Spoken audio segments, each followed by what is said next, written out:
تو sound sleep کیسے ملیں گی؟ وہ اس کی باڈی، اس کا کام کاج، اس کی مینٹل ہیلتھ پر ڈیپینڈ ہے ساری چیزیں، سمجھ رہا؟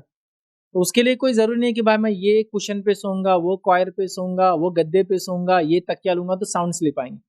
ساؤنڈ سلیپ کا تعلق اس کے دل کے اطمینان سے ہے، قلبی اطمینان سے ہے، ذہنی سکون سے ہے، جسمانی تھکاوٹ سے ہے، ہاں سمجھ رہے؟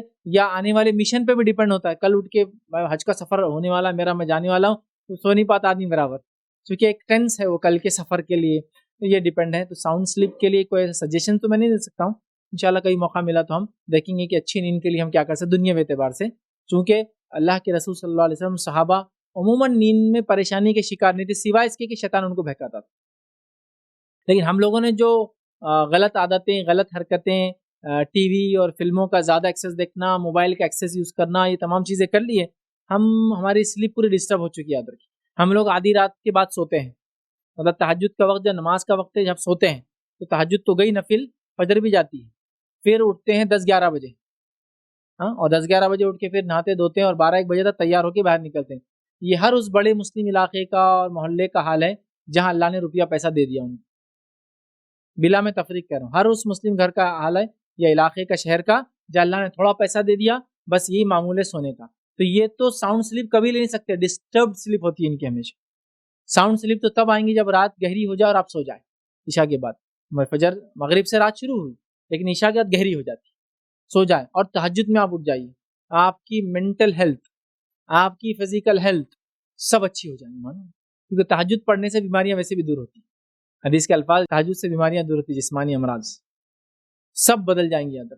اور وہاں سے پھر آپ جاگیے، پھر مت سوئیے، ہاں پھر ضرورت پڑنے پر قیلولہ کیجیے دوپہر میں، جیسا رات میں جلدی سو گئے، تہجد میں اٹھے، تہجد پڑھی بالکل فجر سے تھوڑی دیر پہلے تہجد، پھر اذان ہوئی۔ اب انڈیا میں کہوں گا فجر سے بہت پہلے اٹھنا پڑے گا تہجد، دوسرے ملکوں میں جہاں فجر کی بالکل شروعات پہ اذان ہو جاتی ہے تو وہاں تو ٹھیک ہے، اب انڈیا میں تو فجر ہونے کے 40-50 منٹ بعد پہلی اذان ہوتی، تو ذرا تہجد کے بعد وہ رکے، فجر کا انتظار کرے، پھر فجر پڑھے، یا لگتا ہے فجر سے پہلے سو کر اٹھ سکتا ہے فجر تک وہ تہجد کی بات، تو بہت اچھی بات ہے، پھر کر لے۔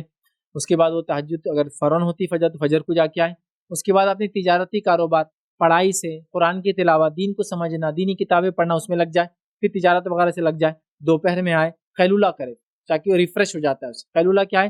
دوپہر کا کھانا کھایا اور کھانا کھا کے کچھ دیر آپ آرام کر لیں، قیلولہ کا سسٹم ہوتا ہے۔ اور یہ سسٹم آج بھی دیکھنا ہے ایک کمیونٹی کی سطح پر، ملکی سطح پر، تو آپ سعودی وغیرہ میں اس کو بہت آسانی سے، چونکہ آپ دیکھ سکتے ہیں وہاں کہ وہاں کے کاروبار وغیرہ 7 بجے صبح شروع ہو جاتے ہیں، تو ہوتا ہے لوگ تہجد میں اٹھتے ہیں، فجر پڑھتے ہیں، اس کے بعد فجر کے بعد جو ہے عموماً تیاریاں کرتے ہیں، یہ وہ کریں، اور 7 بجے سے آفیسز، کالج وغیرہ کھل گئے، بچے وغیرہ چلے گئے، اس کے بعد 2 بجے سے 3 اور 4 بجے تک لوگ چھوٹ جاتے ہیں۔ گورنمنٹ جابس وغیرہ ہے تو 2 بجے چھوٹ جاتی ہے، اور نان گورنمنٹ ہے تو اگر 10 آورس ورکنگ جاری ہے، 8 آورس اور 10 آورس ہوتی ہے، تو 4 بجے تک فری ہوتے ہیں، 4 بجے فری ہو کے لوگ واپس بہرحال آ جاتے ہیں یاد رکھیں۔ تو دوپہر میں یاد رکھیے قیلولہ کا ایک موقع ان کو دیا جاتا ہے یا ٹائمنگ ہوتے تو، اور وہاں ایسا ہے کہ ظہر کی نماز کے بعد، اگر پرٹیکولرلی اگر عرب ہو، ایکسپیٹس نہیں، اگر عرب ہو اور آپ سے گھر پہ دستک دے تو سیدھا پوچھیں گے آپ کو مجنون ہو گئے، تم پاگل ہو گئے ظہر کے بعد دستک دینے کے لیے؟ تو مجنون تو نہیں، پاگل تو نہیں ہے، کیونکہ اتنا کمپلسری آرام کریں گے، چونکہ صبح تہجد سے اٹھ جاتے ہیں،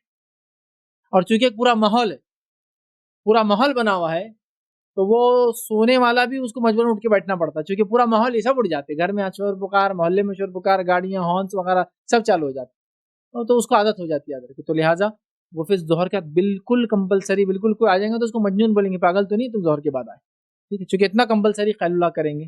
وہ قیلولہ 20-25 منٹ کا ہوتا ہے، جو نیند نہیں ہوتی ہے لیکن نیند جیسا ہوتا ہے۔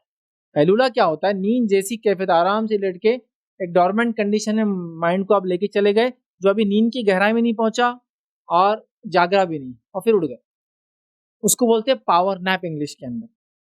اور جتنے کارپوریٹ سیکٹر میں لوگ کام کرتے ہیں ان کو سکھایا جاتا ہے کہ دوپہر کے کھانے کے بعد، لنچ کے بعد پاور نیپ لینا کمپلسری ہے، پورا دن اتنا ہی کام کر سکتے ہو جتنا صبح سے اب تک کیا ہے، تو وہ لوگ پاور نیپ لیتے ہیں، نبی اکرم صلی اللہ علیہ وسلم کی سنت، ہم نے بھول گئے اس کو۔ جلدی اٹھیں گے تو وہ ضرورت پڑے گی نا، 12 بجے اٹھنے والے کو کیا ظہر کے بعد پاور نیپ لگیں گی؟ پھر ابھی تو پاور میں آیا بھی نہیں بیچارہ، ظہر کے بعد ڈلتا چلتا ظہر تک، وہ نیپ جو ہے، پاور نیپ جو کام کرتی ہے وہ اس کے لیے کرتی ہے جو صبح سے انت تک محنت کر رہا ہے۔ پھر آپ 20-25 منٹ سوئیے، اس کے بعد دیکھیے آپ عشاء تک تر و تازہ۔ مغرب کے بعد کھانا کھانے کی عادت ڈال لیجیے، نہیں کسی وجہ سے عشاء کے بعد کھانا کھائیے، تو تھوڑا ٹہلیے، ایک دم مت سوئیے، ورنہ عشاء کے بعد یا سونے سے پہلے کھا کر ڈائریکٹ سونے کا نتیجہ یہ ہے کہ آج کل بیلی فیٹ، جو پیٹ میں جو چربی چڑھ گئی، آدمی اوپر اتنا دبلا، ہاتھ اتنے پتلے، پیرا کاڑی جیسے، لیکن پیٹ اتنا بڑا، بیلی فیٹ جمع ہو جاتا ہے، چونکہ کیا کر رہا ہے، کوئی مشقت نہیں کر رہا، لہٰذا تھوڑا واکنگ کیجیے. پھر اگر ایسا معمول ہوتا ہے، بزنس وغیرہ ہوتے ہیں کبھی معمول ہوتا ہے، تو پھر بیلی فیٹ نہیں ہونا والے تھوڑا واکنگ کیجیے اور آ کے پھر سوئیے. اور کھانے کے معاملے میں بھی یہ کہوں گا، اچھی نیند کے لیے کم کھانا بھی ضروری ہے، بہت زیادہ کھانا بھی صحت کو بھی خراب کرتا ہے، تمام چیزیں ہوتی ہے. اس لیے کھانے کے لیے کچھ اقوال موجود ہے، وہ اقوال رکھ رہا ہوں کہ ناشتہ بادشاہی ہو، ناشتے میں کھاؤ جتنا کھانا، چونکہ ہضم کرنے کو باڈی کو اور 14 سے 15 گھنٹے، ناشتہ بادشاہی ہو، اور دوپہر کا کھانا نوابی ہو، اور رات کا کھانا فقیری ہو، کم سے کم سادہ سادہ. ہمارا معاملہ کیا ہے، ناشتہ ہو ہی نہیں رہا، چونکہ اٹھ رہے 12 بجے تو کچھ تو بھی چائے توست بٹر یہ وہ ختم.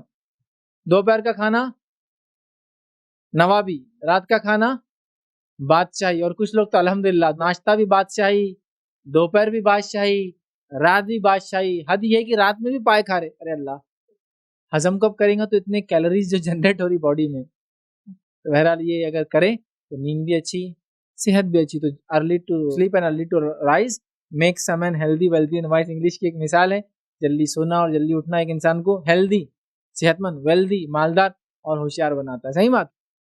بہت اس کے فوائد ہے صبح جاگنے کے، جو کہ ہم سمجھ نہیں پا رہے، کیونکہ سارا معاشرہ اور ماحول صبح سونے کا عادی ہو چکا ہے، رات میں جاگنے کا، جس سے سلیپ کوالٹی وغیرہ کی ڈیٹیلز بہرحال اب دی نہیں جا سکتی.